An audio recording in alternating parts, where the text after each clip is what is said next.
Se alegre, meus amigos. Nós estamos sim perto do fim. O Moraes está num estado de desespero patológico e cometendo sérios erros. Está se sentindo acuado. Pela primeira vez está percebendo que ele não vai conseguir manter esse império que ele criou. E isso é perceptível nas ações e decisões dele ao longo dos últimos dias. Vamos pegar apenas os últimos 10 dias e você vai entender o nível de desespero dessa pessoa, porque está percebendo que ele já não tem mais a capacidade de se manter no poder. Primeiro, vocês se lembram quando ele tomou essa decisão. Moraes ele decidiu censurar Bolsonaro, impedir Bolsonaro de dar entrevistas. Neste momento, a própria imprensa que fez campanha para ele de forma fervorosa admitiu que ele estava exagerando, que isso era simplesmente irracional. E vários juristas concordaram também. Juristas listam exageros em decisões de Moraes contra Bolsonaro. Isso foi só o começo. A partir desse momento, nós começamos a ter eventos e atos pelo resgate do Brasil, um movimento Reage a Brasil em todas as cidades do nosso país. E nós começamos a perceber que a população já não estava mais com medo, que o povo quer voltar para as ruas. E é buzinaço, adesivaço, faixas espalhadas pelo país, todo mundo pedindo fora Moraes. E não houve aquela reação da imprensa para defendê-lo. Isso aí tem que ser chamado a atenção. Não houve o que, como havia antes, uma reação fervorosa da imprensa, contundente, na defesa do Alexandre de Moraes, como se defendê-lo fosse defender a democracia. Muito pelo contrário. Houve um afastamento da imprensa.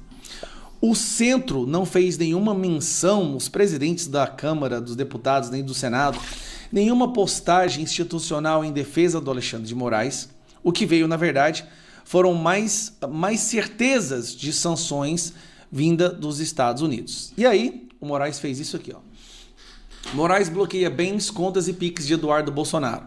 Moraes bloqueou as contas do deputado federal, o recordista de votos na história do Brasil.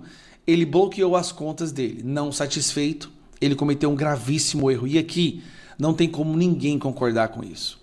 O Moraes bloqueou as contas da esposa do Eduardo Bolsonaro, a Heloísa.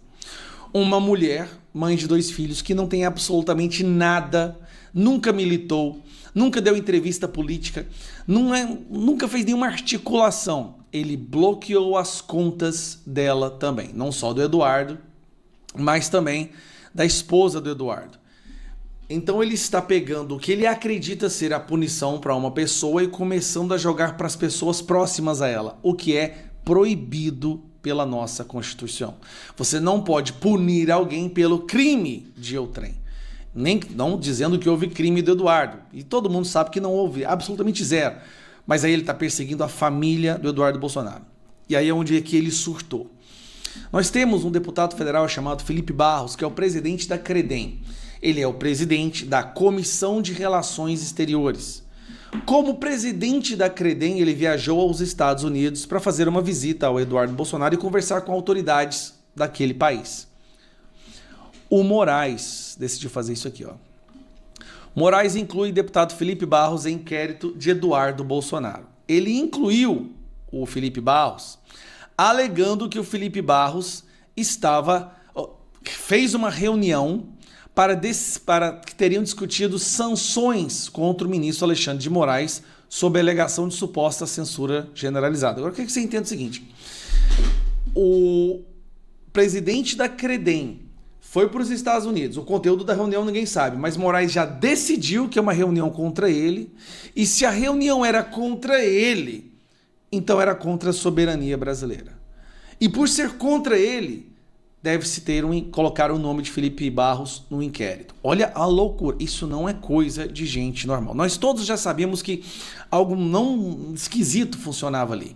Mas ao tomar uma decisão absurda dessa, ele comprou uma briga com o Congresso. E até agora, o que nós estamos vendo é cada vez mais o afastamento dele, o afastamento do Congresso e do Centrão do Moraes. Agora vamos lá. Olha onde que houve realmente um claro surto ali.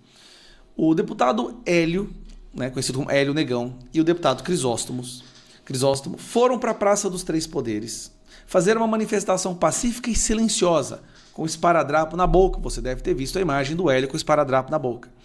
Eles sentaram na Praça dos Três Poderes para fazer uma manifestação pacífica.